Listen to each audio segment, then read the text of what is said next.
देख रहे हैं जी भोजपुरी चैनल में आप लोगों का एक बार फिर से स्वागत है। दोस्तों बता दें कि कल खेसारी भैया ने गाड़ी लिया है जो कि 2.5 करोड़ रेंज रोवर डिफेंडर है। गाड़ी लेने के बाद आज वो चले गए हैं उज्जैन महाकाल के दर्शन करने के लिए। के लिए उनके साथ में उनकी टीम गई है।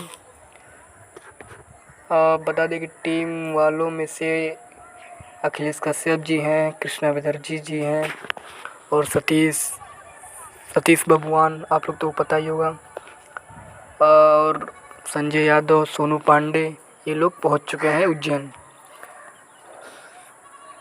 अभी दर्शन तो किए नहीं है ऐसा लग रहा है, क्योंकि ये लोग हमको लग रहा है कि रूम में भी बैठे हुए हैं, मस्ती वस्ती हो रही थी। अब छोटी सी अपडेट थी, सोचा कि आप लोगों को शेयर कर दूं। अपडेट कैसा लगा कमेंट बॉक्स में बताइएगा। तब तक के लिए जय हिंद, जय भोजपुरी। मिलते हैं अगली वीडियो में। धन्यवाद।